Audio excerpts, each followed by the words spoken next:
Hello, I'm Pauline Rowson, author of several crime novels, including the Detective Inspector Andy Horton's Solent Murder Mysteries. The Guernsey Ferry Murders is number 13 in the D.I. Andy Horton Solent Murder Mysteries series, and the idea for this particular novel came from one of the ferries that regularly sail out of Portsmouth Harbour. Portsmouth is Andy Horton's patch on the south coast of England. It's where he solves his crimes in and around that area and across the Solent to the Isle of Wight. Well, one of the ferries that sail out of Portsmouth is the Commodore Clipper, which goes to the Channel Islands and on to France, and is one of my favourite ferries, and I thought about having a body on that particular ferry. Well, I contacted Condor and asked them whether they would mind if I set one of my crime novels on their ferries, and I'm delighted to say that they were very happy for me to do so and went out of their way to help me with my research, opening up the ferry to me when it was docked at Portsmouth International Port and it was devoid of any passengers, and the crew and Captain Stephen Leake were absolutely superb in showing me over the vessel and helping me to form ideas for the Guernsey Ferry Murders novel. So in this one, I have a body on the ferry of a woman. She's found dead in her cabin when the ferry docks on Guernsey in the Channel Islands.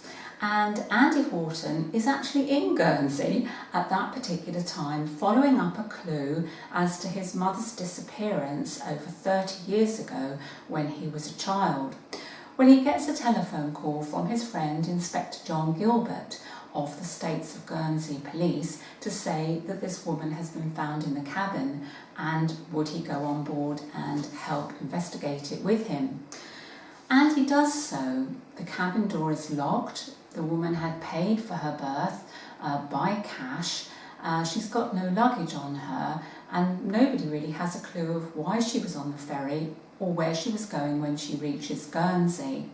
But there doesn't appear to be any suspicious circumstances surrounding her death, and Andy has to return home to Portsmouth, which he does.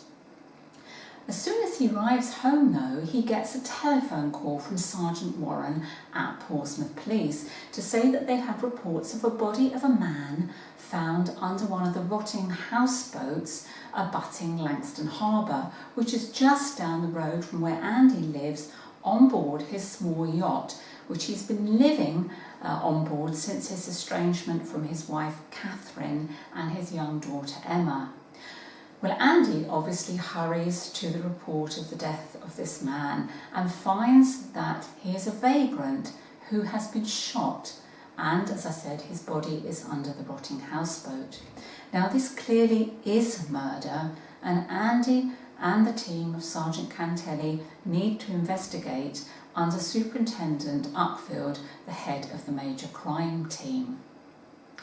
So, is there a link between the death of the woman on the Guernsey ferry, an affluent woman?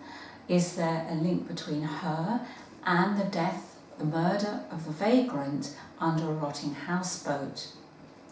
Andy needs to investigate, and in so doing uncovers some dark and lethal destructive secrets. The Guernsey Ferry Murders, then, is number 13 in the Detective Inspector Andy Horton Solent Murder Mysteries series, and I hope you enjoy reading it.